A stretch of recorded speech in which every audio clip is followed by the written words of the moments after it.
ಎಂತಹ ಬಲಿಷ್ಠ ಮಾಟ ಮಂತ್ರ ವಾಮಾಚಾರ ಆಗಿದ್ರೂ ಈ ಕಾಳಭದ್ರಕಾಳಿ ಕ್ಷೇತ್ರಕ್ಕೆ ಕಾಲಿಟ್ರೆ ಸಾಕು ಸುಟ್ಟು ಭಸ್ಮ ಆಗುತ್ತೆ.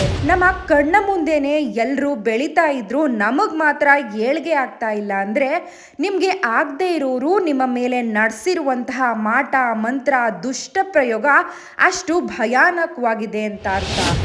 ಕಾಲಗಳನ್ನೇ ಮೀರಿದ ಈ ಕಾಳಭದ್ರಕಾಳಿ ಶಕ್ತಿ ಪೀಠದಲ್ಲಿ ನೀವು ಮಾತಾಡೋದಲ್ಲ, ದೇವಿಯ ಮೂರ್ತಿಯನ್ನ ಅಂಗೈಯಲ್ಲಿ ಇಟ್ಟುಕೊಂಡು ಕಣ್ಣು ಮುಚ್ಚಿ ಕುಳಿತುಕೊಂಡ್ರೆ ಸಾಕು, ನಿಮಗೆ ಯಾರು ಮಾಟ ಮಂತ್ರ ಮಾಡಿಸಿದ್ದಾರೆ ಅವರು ಕಣ್ಣ ಮುಂದೆನೆ ಬರ್ತಾರೆ. ಇಷ್ಟೇ ಅಲ್ಲ, ಸ್ವಯಂ ದೇವಿ ಪೀಠವನ್ನ ತಲೆಯ ಮೇಲೆ ಹೊತ್ತುಕೊಂಡು ನಮ್ಮ ಕೋರಿಕೆಗಳನ್ನ ಕೇಳ್ಕೊಂಡಾಗ ಆಗುತ್ತೆ ಅಂದ್ರೆ ಬಲಕ್ಕೆ, ಇಲ್ಲವೆಂದ್ರೆ ಎಡಕ್ಕೆ ತಿರುಗುತ್ತೆ.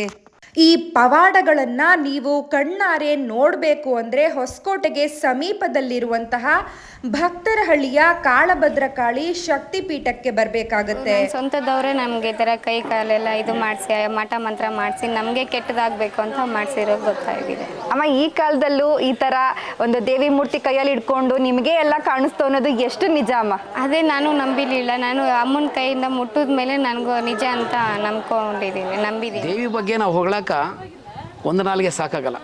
ಈ ಕಲಿಯುಗದ ಪ್ರತ್ಯಕ್ಷ ದೇವತೆ ಅಂದರೆ ದುಷ್ಟರನ್ನ ಒಂದು ಒಳ್ಳೆಯ ಪಾಠ ಕಲಿಸೋದಕ್ಕೆ, ಭಕ್ತರಿಗೆ ಒಳ್ಳೆ ರಕ್ಷಣೆ ಕೊಡೋದಕ್ಕೆ, ಅನ್ಯಾಯಗಳನ್ನು ಸಂಹಾರ ಮಾಡೋದಕ್ಕಾಗಿ ಇಲ್ಲ ಅಂತಾರೆ ಅದು ಇದೆ ಅಂಥದ್ದು. ಈ ಕಲಿಯುಗದ ಪ್ರತ್ಯಕ್ಷ ದೇವತೆ ಅಂದರೆ ಭದ್ರಕಾಳಿ ಅಮ್ಮನವರು. ತಾಯಿ ಸ್ವತಃ ತಲೆ ಮೇಲೆ ಭಕ್ತರು ಎತ್ತಿಟ್ಕೊಂಡು ಅವರೇ ಕೇಳೋಂಥದ್ದು, ಮಧ್ಯವರ್ತಿಗಳು ಬೇಡ ಅಂತೇಳಿ ತೆಗೆದುಹಾಕಿ ಭಕ್ತರು ಉಂಟು ಅಮ್ಮ ಉಂಟು ಆ ಥರ ಕ್ಷೇತ್ರ. ಇದನ್ನು ಅಮ್ಮ ಸಂಕಲ್ಪದಿಂದ ಬೆಳೆಸ್ಕೊಂಡಿದ್ದಾಳೆ. ನಿಮ್ಮ ಪಕ್ಕದಲ್ಲಿ ಕಾಣಿಸ್ತಾ ಇರುವಂತಹ ದೇವಿ ಪೀಠವನ್ನ ತಲೆ ಮೇಲೆ ಇಟ್ಕೊಂಡಾಗ ಎಡಗಡೆ ಅಥವಾ ಬಲಗಡೆ ತಿರುಗುತ್ತೆ ಅಂತ ಹೇಳ್ತಾರೆ, ಎಷ್ಟು ನಿಜ ಅಮ್ಮ? ಅದು ಹೇಗೆ? ಹೌದು, ಒಳ್ಳೇದಾಗುತ್ತೆ. ನಮ್ಗೆ ಯಾರನ್ನ ಏನಾರ ಮಾಡಿಸಿದ್ರೆ ಬಲಗಡೆ ತಿರುಗುತ್ತೆ, ಇಲ್ಲ ಅಂದ್ರೆ ಎಡಗಡೆ ತಿರುಗುತ್ತೆ. ತಲೆ ಮೇಲೆ ಉತ್ಕೊಂಡಾಗ ನೀವೇ ತಿರುಗಿಸ್ಬೋದಲ್ವಾ? ನಿಮ್ಗೆ ನಾವು ತಿರ್ಗ್ಸಕ್ ಆಗಲ್ಲ, ತುಂಬಾ ತೂಕ ಇರುತ್ತೆ, ಇದ್ ಮಾಡುತ್ತೆ. ದೇವ್ರು ತಿರುಗಿದಾಗ, ಅಮ್ಮವಾರು ತಿರುಗಿದಾಗ ನಾವು ತಿರುಗಿಸ್ತಾ ಇರ್ತೀವಿ. ಸೋಷಿಯಲ್ ಮೀಡಿಯಾದಲ್ಲಿ ಬರುವಂತಹ ದೇವಸ್ಥಾನಗಳಲ್ಲಿ ಮೂಢನಂಬಿಕೆಗಳನ್ನ ಬಿತ್ತುತ್ತಾ ಇದ್ದಾರೆ, ಮೂಢನಂಬಿಕೆ ಬೀಜಗಳನ್ನ ಅಂತ ಹೇಳ್ತಾರೆ. ಯಾಕೆ ಕೇಳಬಾರ್ದು? ಯಾಕೆ ಅವ್ರು ಕೇಳಬಾರ್ದು? ಕೇಳೋರ್ದು ತಪ್ಪಿಲ್ಲ. ಯಾಕಂದರೆ ಸಮಾಜದಲ್ಲಿ ನಡೀತಾರ ಸತ್ಯ ಅಸತ್ಯಗಳನ್ನು ಬಯಲು ಮಾಡಲಿ, ಸತ್ಯಗಳನ್ನ ಅವರೇ ಬಂದು ಎತ್ತಿ ಹೊರಗಡೆ ತೋರಿಸ್ಲಿ. ಮಾಡಿರೋರ್ಗೂ, ಸಾಧನೆ ಮಾಡಿರೋರ್ಗೂ, ಸಾಧನೆ ಮಾಡದೇ ಇರೋರ್ಗೂ ಅವ್ರು ಕೇಳ್ತಾ ಇರೋದು 100% ನಿಜಾನೇ.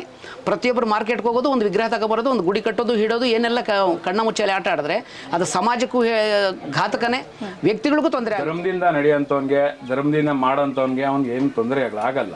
ಧರ್ಮ ಮೀರಿ ಒಂದು ದುಡ್ಡಿನ ಆಸೆಗಾಗಿ, ಒಂದು ವ್ಯಾಮೋಹಗೊಳಗಾಗಿ ಮಾಡೋಂಥವ್ರಿಗೆ ಖಂಡಿತವಾಗೂ ಹೋಗುತ್ತೆ, ರಿಟರ್ನ್ ಆಗೇ ಆಗುತ್ತೆ.